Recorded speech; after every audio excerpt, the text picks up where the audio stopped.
Olá, meus amigos. Complementando o estudo do Evangelho, eu vou abordar agora a forma como Jesus se refere à mulher nos diferentes evangelhos.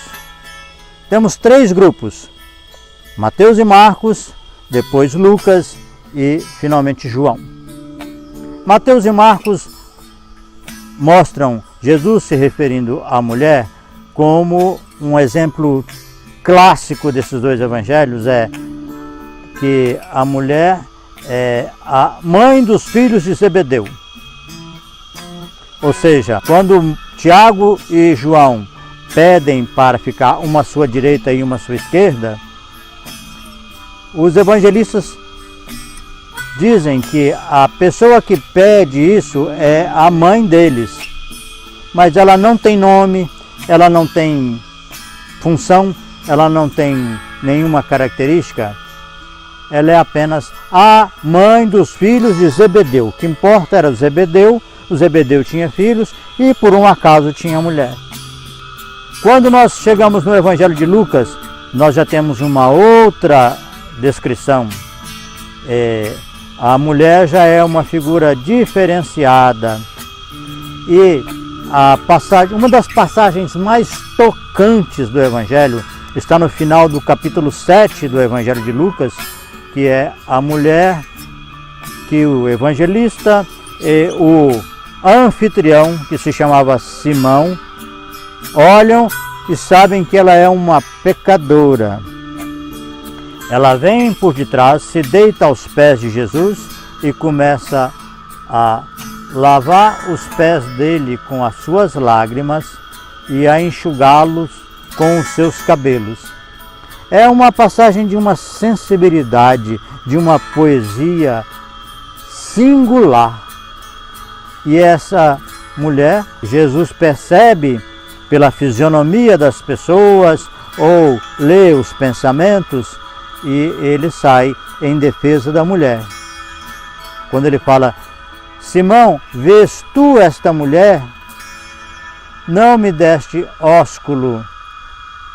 Ou seja, você não me beijou como era o hábito naquela época, quando alguém recebia um convidado ilustre. Mas essa mulher não parou de beijar os meus pés e assim vai numa defesa daquele pensamento injusto e preconceituoso em relação àquela criatura. Passando para o Evangelho de João, nós temos duas questões muito interessantes.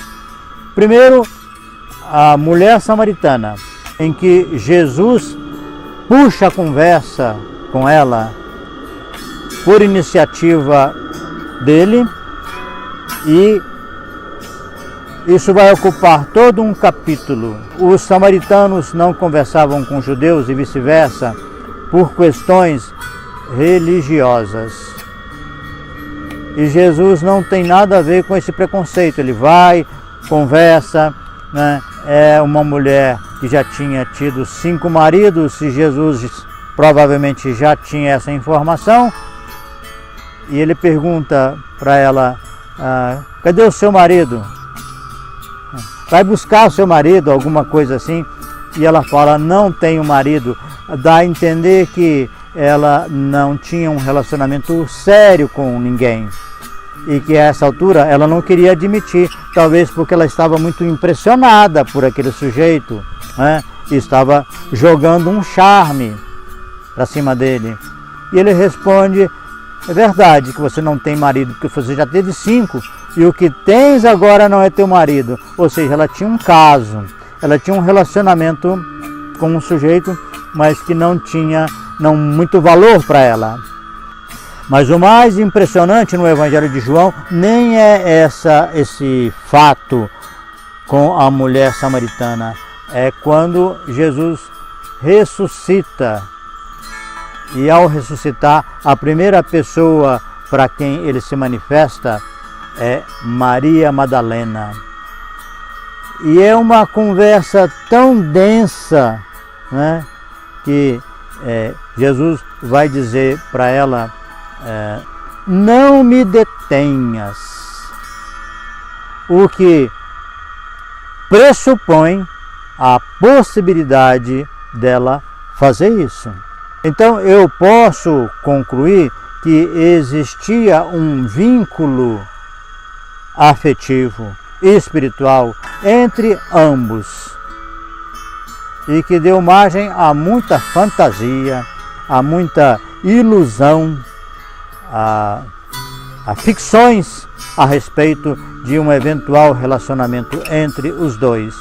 Mas o que interessa é que Jesus tem no Evangelho de João uma relação direta com as mulheres, uma aceitação e uma postura de quem vê na mulher uma companheira, uma irmã, mãe e etc.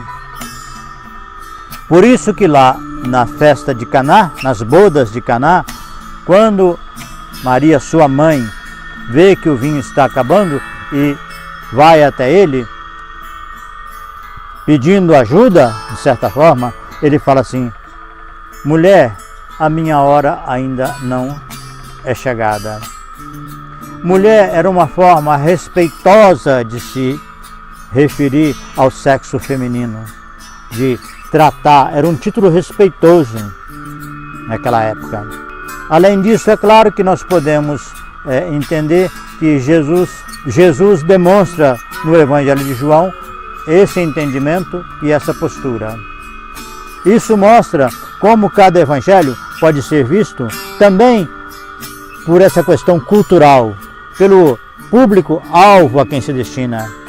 Se você quer lidar, você está lidando com uma pessoa preconceituosa, machista, você pode usar o Evangelho de Mateus e Marcos como uma porta de entrada, tá?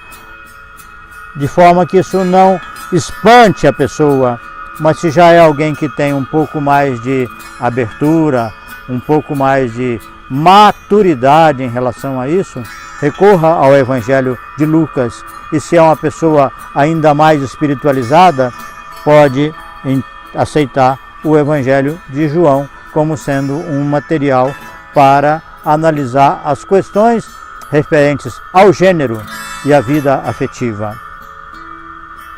Eu aproveito para dizer que, na minha opinião, Jesus Cristo não teve relacionamento sexual com Madalena.